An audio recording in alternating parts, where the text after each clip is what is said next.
దేవుడు మనకు చేసినవన్నీ కూడా ప్రేమనే కేంద్రంగా చేసుకొని చేశాడు, ప్రేమను బట్టే చేశాడు.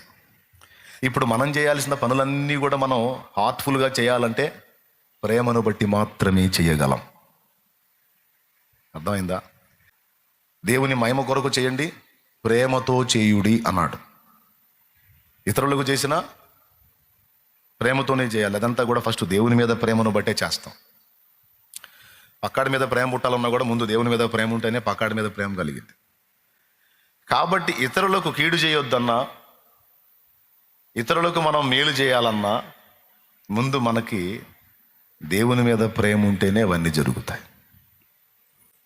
ఇప్పుడు చెప్పండి, అన్నిటికీ కేంద్ర స్థానం ఏదై ఉంది? ఆ ప్రేమ ఎవరి మీద ఉండే? అర్థమైంది మీకు? ఇంకోసారి చెప్పేది అవసరం లేదుగా, అంత బుర్రత కోళ్ళేం కాదనుకుంటున్నాను నేను. స్తోత్రం.